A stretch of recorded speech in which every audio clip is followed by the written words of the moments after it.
Once again, thank you everyone for joining us today. You will see that I am joined by the very lovely Sarah Down. Hello, Sarah. Hello, you're right. Good to see you. Now, some of you may recognise Sarah, you may not. We are very, very lucky to have Sarah on board with us. Sarah actually joined Nest as a client back in, I think, 2017, Yeah, something like about that. then, ages ago. Quite a while ago, and she has her own judo school and works with a boxing school, but she can tell you all about that in a second. But due to the wonderful work that she does and the feedback that she continually gave us, we actually decided to bring Sarah on board as a consultant with us, so that we have that first-hand experience of what it's like to be a martial arts school learner. So we get some incredibly valuable information from Sarah, both from a client perspective and a consultant perspective. So it allows us to develop our products in such a way that we have that invaluable insight from Sarah and what it's like to run a club.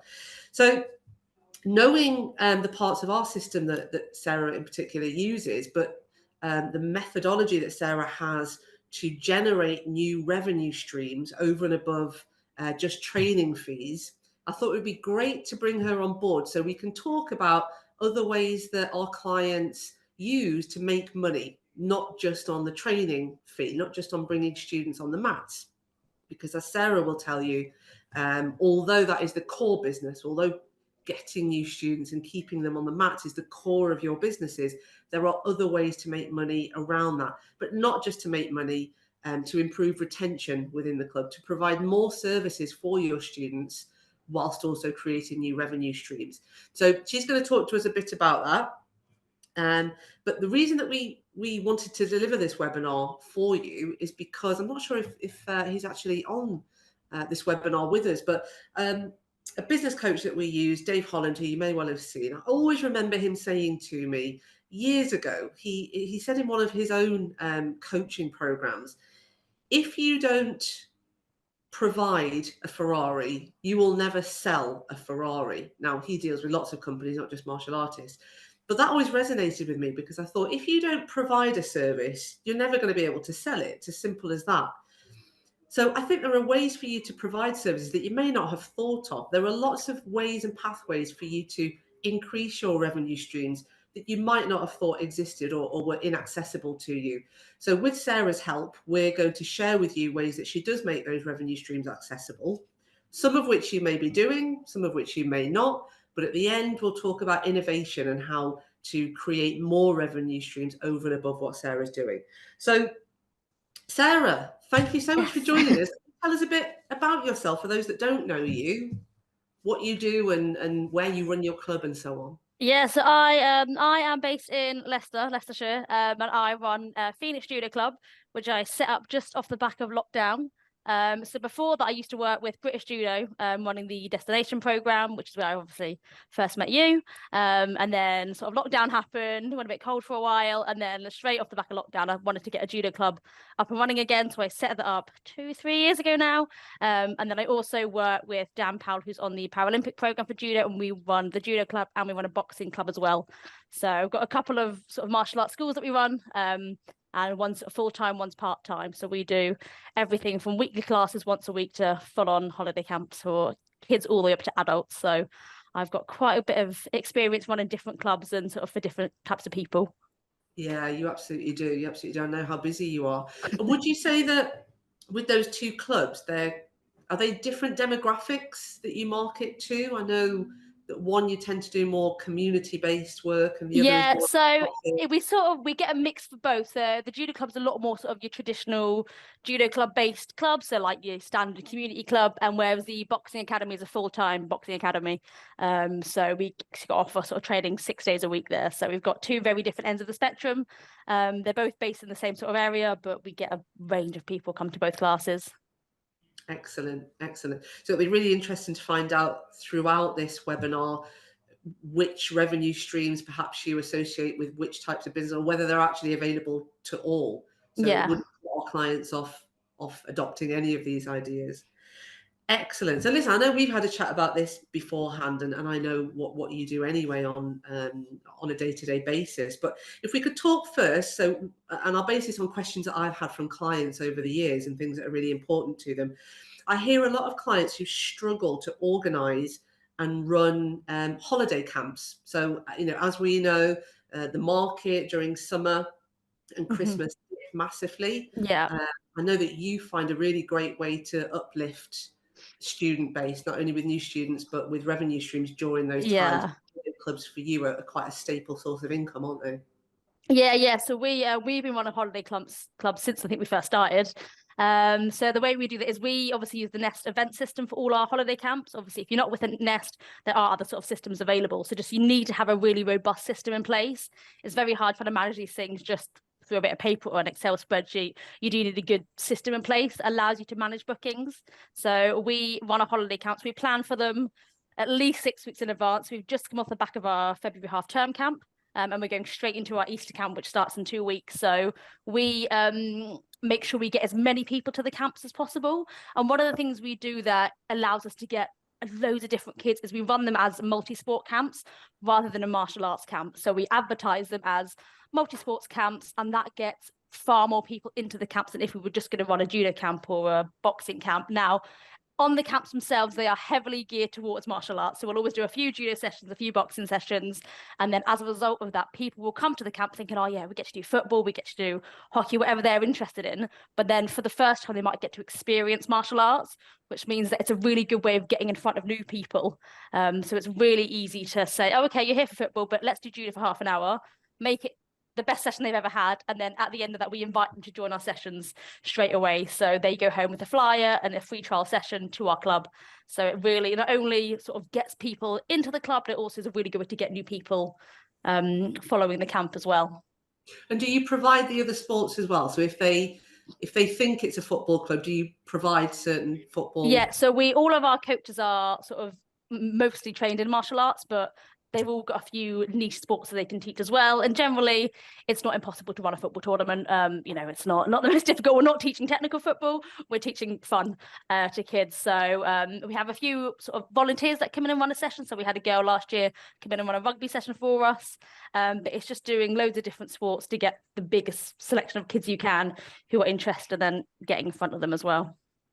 Excellent. So could you just explain to us a bit what that holiday camp looks like? So I know you've done so many of them now. How long do they last? What do you do day by day? Is lunch included? All that kind of stuff. Yeah, so ours are just a 4-hour camp. So we don't keep them for the whole day. We just do an 11 till 3 normally.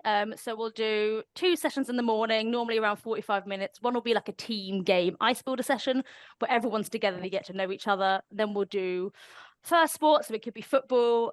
We then break for lunch. We always include lunch, just because if we don't include lunch, there'll always be a kid who forgets lunch and we have to go get them lunch anyway. So it's much easier for me to provide all the lunches, and it's a better deal for the parents as well. They've not got to worry about that. And then we'll have lunch, have a bit of playtime, have another 2 sports in the afternoon. So that could be a martial arts and another team sport. And then, yeah, that's it for the day, and then they come back the next day. So we don't try and do, an 8-hour camp where it's really difficult and they're knackered at the end of it. We just give them little tasters of all the different sports throughout the day, and then we run that for 4 days as well. What's the age range? So we do 6 to 16 is our age range, but then we'll always split it either 2 or 3 groups on the day, so that the younger ones go together and the older ones go together, so that we can gear the sessions towards the age range. So we'll normally have like a primary group and a secondary group on the day, and then they'll be in different groups for different sports. And do you find that most people will book the whole week, or do you have some that book just one day? Yeah, the majority of people will book the full week. There's maybe a handful of people will just book a day here and there, but we price it so that if you're going to book 2 days, you may as well book the full camp.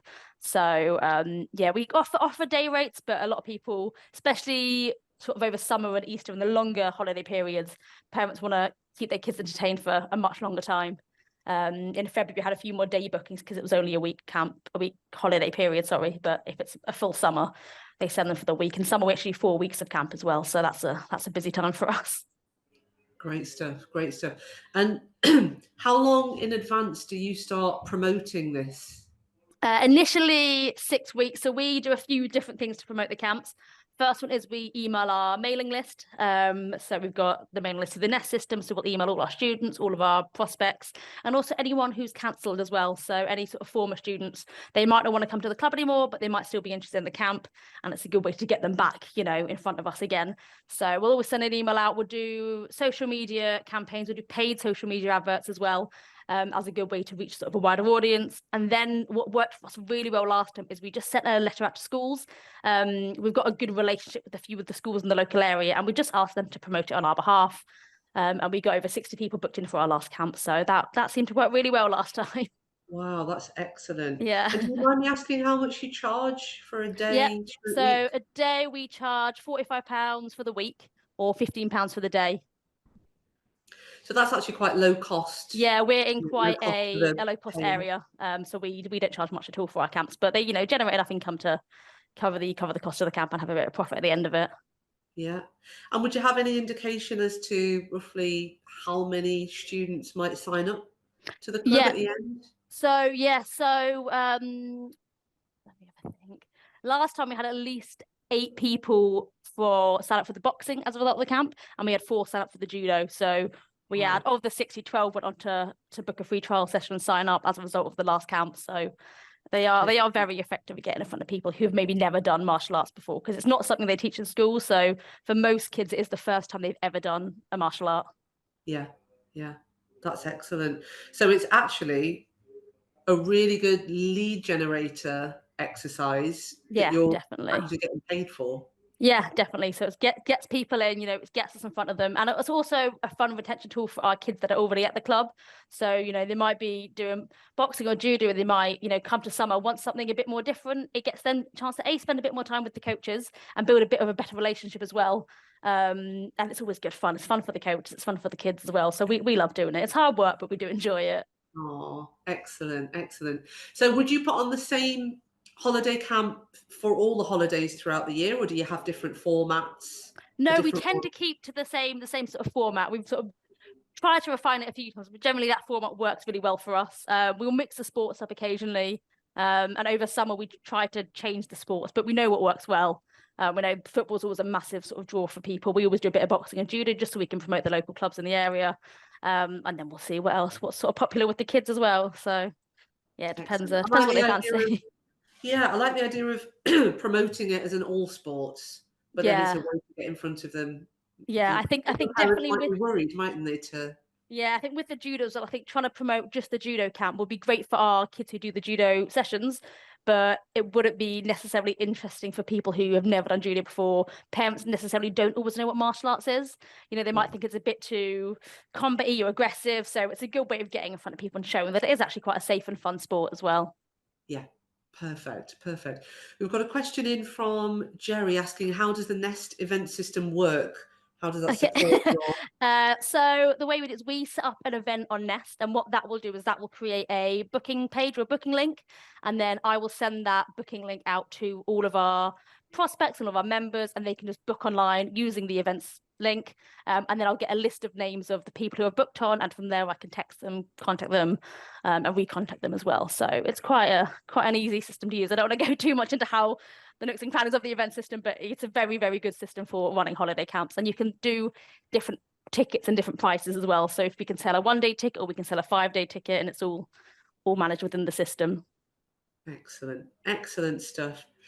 Okay, anyone who wants more information about our particular events system and module, you can contact me after this, no problem at all. We'll send some information out to you. Okay, that's brilliant. So moving on, and anyone can ask questions throughout this session. So if you wanted more information on how Sarah runs these events in particular, you're more than welcome to put questions at the end. We'll do a Q&A session with Sarah. Sarah, I'm particularly interested in how you organise your. I know you do really well with short courses, and private lessons, which I know are 2 very different things, but could also be tied in. So this is another way that you make quite a bit of extra revenue, isn't it? Yeah. So our short courses, what we find is some people they book their free trial session, but some people need a little bit more convincing. So at the minute, our conversion rates for the number of people that sign up to a free trial session that end up signing up, it's about 70%. So it's quite good. But what we wanted to do is find a way of capturing that 30% who don't always sign up after the free trial session. So what we've started to do is put on shorter courses, so they're either 4 weeks or 6 weeks. And we've done them for absolutely everyone. So we've done them for boxing kids from age of 6+, and we've done them for adults.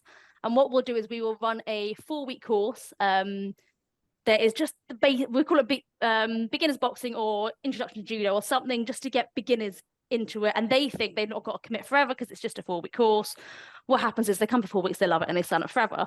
But it's selling it to them for the first 4 weeks. And we sell these slightly cheaper than what our monthly income is, but not too cheap that when they do convert, it's too expensive. So we'll maybe knock a £5 off, and then they'll come for 4 weeks. They'll be part of the community. They'll get to see the coaches. They'll get to meet other people. They know what they're doing.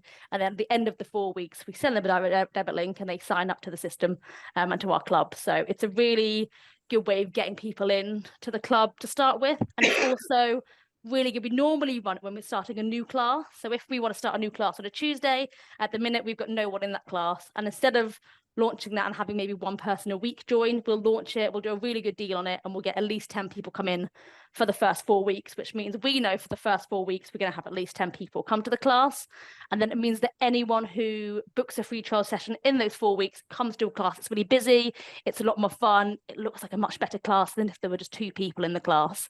So yeah, like I said, we just finished our beginners boxing one, so we had 10 kids come for our beginners boxing course, and we did that on a Monday because our Monday class time was a bit quiet. There's only about 3 people in the class. So we run them at the times of our regular class time, so we don't do them at a different time. We run them at the times of our regular class time, so that when it comes to signing them up to a membership with us, they don't have to change anything. They've just got to sign up, so they're already embedded in the class. And last time, yes, we had 10 sign up to our last beginners boxing, and 8 of them signed up, so we had an 8% conversion rate on that. So it's a really, really good way of getting new people in, and we'll always run at least maybe one every couple of months just for some element of the program. Gosh, that's solving quite a few problems in one hit, isn't it? Yeah. So there's no extra resource for you no guys. extra resource. Just it's standard class. Same time, same coaching staff, absolutely everything. We don't need to get a different venue or anything like that. They just come as part of the class. We run them alongside each other. If you're a member, great. And if you're not a member, you can come for the 4-week class, and everyone's together. And like I say, it gets them as part of that community. They get to learn the basics, and then converting them is just so much easier. Yeah, of course. And do you mix them with the rest of the class, or do you kind of segregate them? So we do mix them, and then depending on the size of the class, we might split that class into 2 and have sort of a more advanced section and a sort of beginner section, depending on sort of the age and the technical ability of the class. But for most of it, we'll keep it the same. Like for the warm-up and stuff, they can order it together, and then it becomes anything technical, we can always split it into the sort of the more advanced and the not so advanced ones. Excellent. And again, this is something you would put paid for advertising behind? Yep. So we'll always process is the same. Really, we'll email it to all of our prospects. We'll text all of our prospects using the system, the Nest system. Promote it to schools again, and we'll always do a paid social media advert as well. And we find that sort of process tends to get us enough people to make the course worthwhile. Excellent. And again, do you use the event system to manage? Yeah, so courses? very, very similar to the way we run our camps. We'll create a booking link for the event system. But what we also do is, because we often have quite a few events running at the same time, so we might have a beginners boxing course, we might have our Easter camp running at the same time, we will create a landing page on our website that is just for events. So it'll have all the different events, and then people can click on the event, and that will take them to the Nest booking system to book their place. What that also does, if someone's interested in a beginner's boxing course, we'll take them to our landing page, and they might then see the Easter camp. So it's a really easy way to promote our other events without doing too much extra work. Perfect. So it takes them to somewhere where they can then see everything. Yeah, it takes them to our website, which you can see all the events. They can book a free trial session for something else. They can, watch our videos, meet the team, all that sort of stuff. Excellent, excellent. We have had a question. We've had a couple of questions actually. This is proving a popular one. So Laurie has asked, what paid social media do you use? And of the same vein, Nikki Adams has asked, do you find social media paid advertising fruitful? I'm assuming particularly for these short courses and events. It varies, to be honest. We normally the amount we spend on the social media advert, we normally spend about the cost of 2 tickets worth. If it's £25 for a short course, we'll spend 50 quid on an advert, and we know if we get 2 people sign up as a result of that, we've made our money back. Great, we've not lost anything. If they then sign up for the year, you know, it's another 300 quid a year. So we always sort of look at it that way. And you can we always do Facebook and Instagram paid social media adverts because they're the easiest to do. And we always get, you know, a good click to website ratio on those. So it's normally about 50p a click to get someone to our website. That's sort of our average. So we do find that, you know, it drives a lot more people to our website. Great, excellent. Which is why it's important to have a good website as well. So. Which you can get through Nest. Which you can get through, which we use through Nest. Ken asked a really interesting question, actually. But I was wondering how you work the insurance for the camp days with non-members being with you for 4 days. Are there any issues with insurance when you're offering sports subjects that the staff aren't necessarily qualified to teach? Are these sold as fun activities rather than sports education? Yeah, it's not sports education. So all of our coaches are level 2 qualified, and a couple of them are level 2 multi-sport qualified, which sort of covers that difference. Our insurance is, I don't know, insure for sport or something. So it covers a load of different sports activities. It's not just specific to martial arts. So you might want to look at what your insurance does cover for, but it's always good to add multi-sport so you can do the Easter camp and things like that. Excellent. And it covers for non-members as well, right? So you have a non-members as well, yeah. So anyone who comes into the club, it covers all of that. Excellent. Yeah. Okay.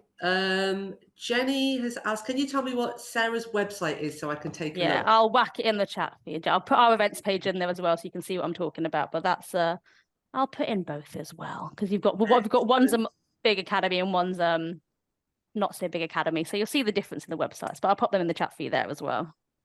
Thank you very much. And just quickly, Sarah, what about your private lessons?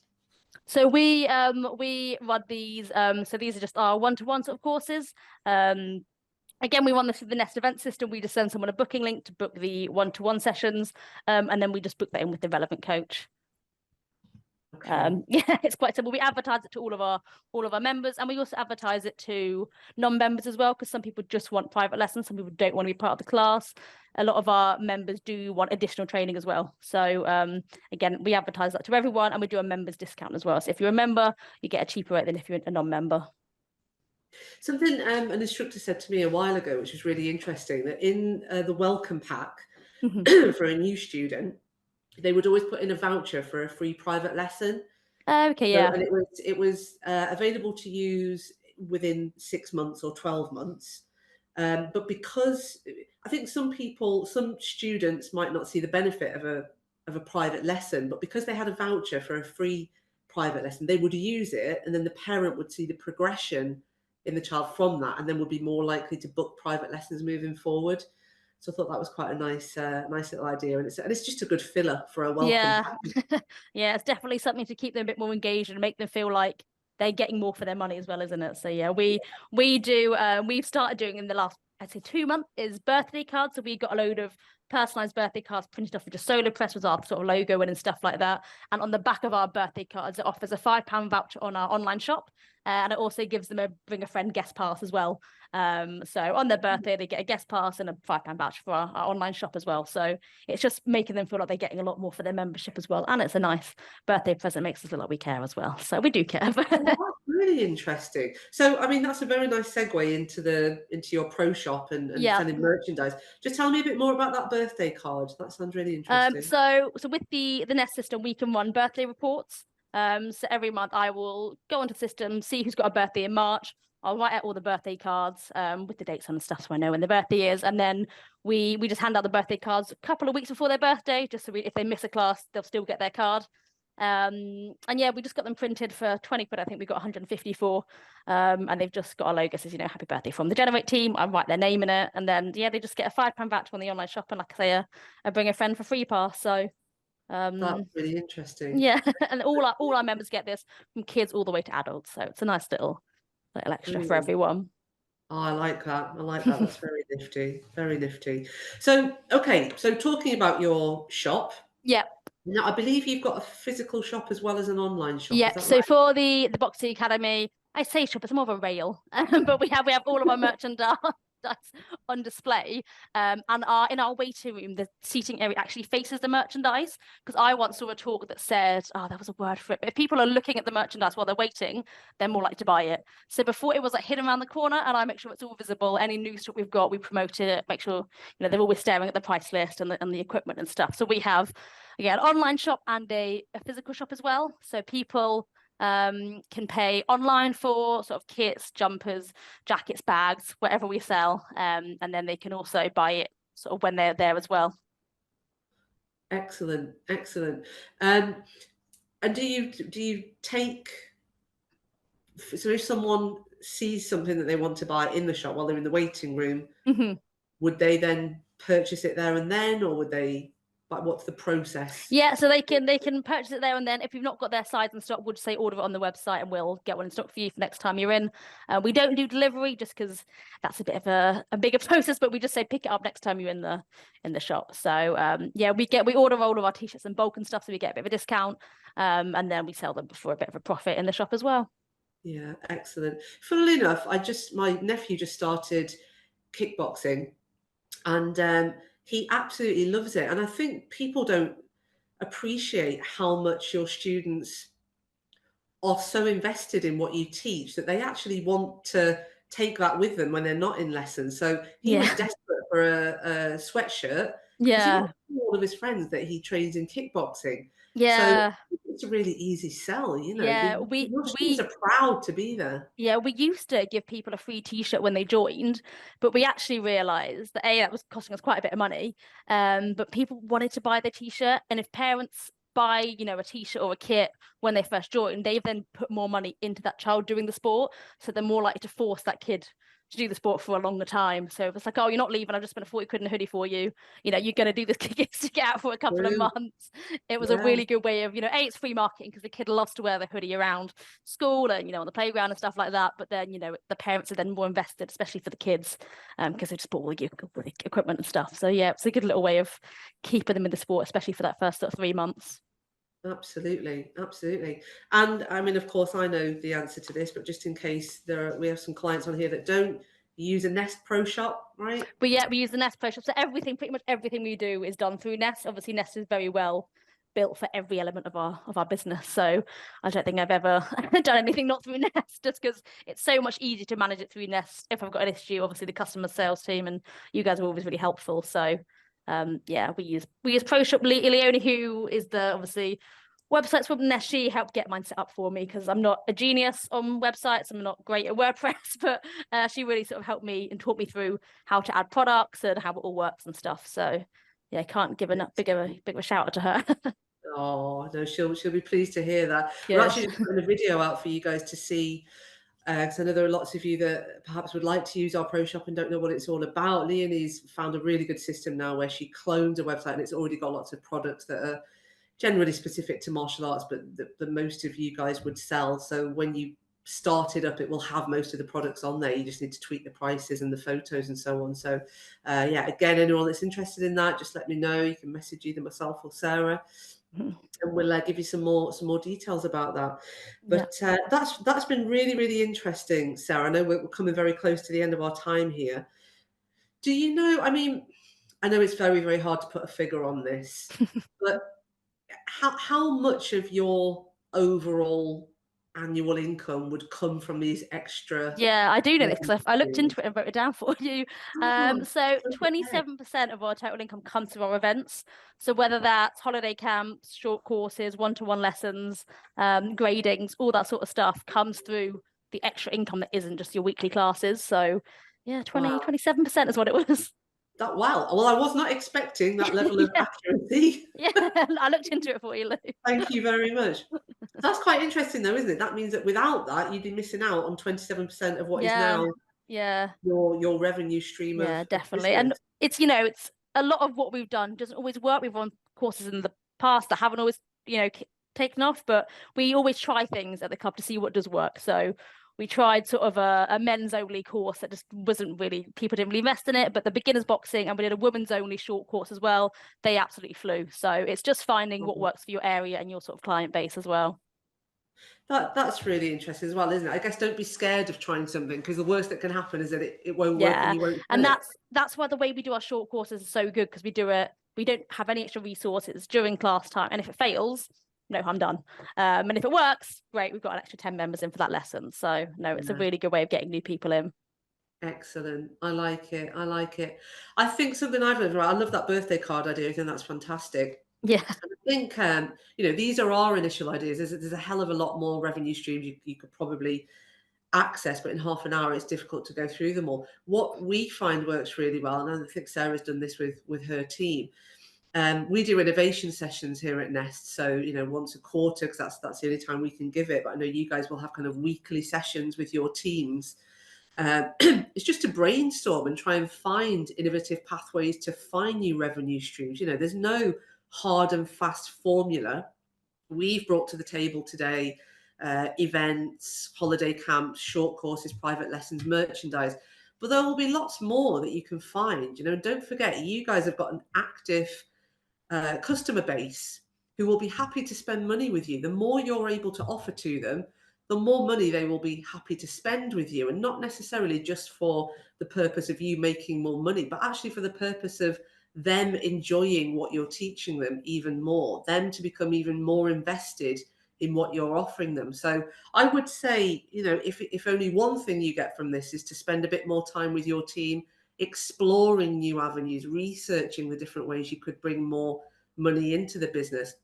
And if that involves going on our community Facebook page and asking your colleagues, what do you guys do to create more revenue streams? You might get 10 instructors, school owners, that give you ideas you never even thought of before. So if you don't ask the question, you'll never find the answer. And I would say just do a bit more research, both with your own guys and with your colleagues in the martial arts industry. But listen, we're coming very close to the end of our time. If anyone has any more questions, I think we do have some stuff here. Karen has asked, who do you get your cards from? Great idea. So I designed mine on Canva. I just used a birthday card template. I'm happy to share my template I've got for you, and then we just order them through SodaPress. So it was cheaper to do that than obviously order a load of birthday cards, and also it means we can put our logo on. We've got like a boxing glove with some candles coming out of it for the boxing class. So it's just making it a bit personalised to the club. But yeah, just SodaPress is where we get that from. Oh, I like it. SodaPress. Okay. And Nikki has asked, what's your biggest obstacle for both obtaining and retaining members? That's a bit of a larger question, not That necessarily is, for. I think the biggest obstacle in terms of obtaining members is that I think with it being a martial art, and especially with the judo club, people aren't always sure what judo is. A lot of people haven't experienced before, unless you've been in that world or you've watched it on the telly or something. You don't really know what it is. So the way we combat that is we did a bunch of work with schools a few years ago. All the schools in the local area have now had at least one sort of assembly or session from us, just to educate people a bit more on what the session is. But that's also why we do our camps as multi-sport camps, because then we can show people what it is and show them how fun it is and how good it is. And then with the boxing, I think a lot of parents are maybe scared that it might be a bit too aggressive, or they don't want their kids to turn up and be sparring on day one. So we do a lot of social media videos and sort of content of what we actually offer. So we'll always do a sort of video every week of what we've done this week, so just people looking out will see actually it's not all about beating each other up. It's about having fun and fitness and discipline and all those sort of martial art morals and that sort of thing. So I think getting over the hurdle of what martial arts actually is probably the biggest obstacle. In terms of retaining members, one thing we noticed, sort of the biggest difference between the boxing club and the judo club, because we're a British judo club, we obviously got the grading syllabus, and a lot of martial arts sports do have the grading syllabus, whereas with the boxing club there was no sort of official grade. There wasn't a belt every sort of 6 months, so we actually invented our own, and we invented what we call sort of a pin badge syllabus, I guess, and we've got 5 levels of pin badge, and after every so often, if they do well, they'll get a blue badge, a white badge, a red badge, and something like that. It's sort of like your swim badges. It's just something so they know they've done a good job, but they can take home to their parents. We do always do some athlete of the week, black belt of the week, and judo. Just loads of little things to make it a bit more fun. And then we also do regular sort of competitions within the club as well. So we do sort of a judo festival every year. We'll do a mini Olympics within the boxing club. Just loads of little competitions as well. So they're not just coming every week and learning martial arts. They're also, you know, showing people that what they have learned every so often. So yeah, just make it fun is my biggest key for getting them in and keeping it. Somebody once said to me, nobody ever left for having too much fun. And I think that's what I live by now, is nobody's going to leave the club because they're having the best time of their life, are they? So That is a wonderful yeah, mantra. that is my that is my saying now. So Yeah, I yeah. love it. I love it. I mean, it's a very loaded question because actually it is a completely layered approach, isn't it? So there's no one way Yeah. to retain. There's probably no one massive obstacle. It can be very subjective to whoever's there. But you're right. If you're providing the most fun possible, Yeah. you're going to break down as many barriers as possible, aren't you? That's it. Awesome. Okay, wonderful. Well, listen, thank you so much, Sarah. Thank you so much for joining No, me. honestly, I've enjoyed That it. has So been incredible. Lots of really valuable information. Jerry has said very informative webinar. thank Thank you. you very much. No, you're welcome, And Jerry. everyone on, thank you for taking the time to spend with us. As you know, or for those who haven't, this will be recorded. So for our clients, this will be on your marketing toolkit within the MyMA system. So you'll always be able to access these. For those people on here that aren't with Nest, you can access this as a recording on YouTube, so you'll be able to see this after. And if you like this and you want more ideas from us and more webinars in the future, then please keep an eye on our website. You'll always be able to book on a webinar through our website, or just look out for our marketing information on these. But really appreciate you spending the time to come with us. It's been lovely to have you all. So thank you very much, and we will see you at the next one.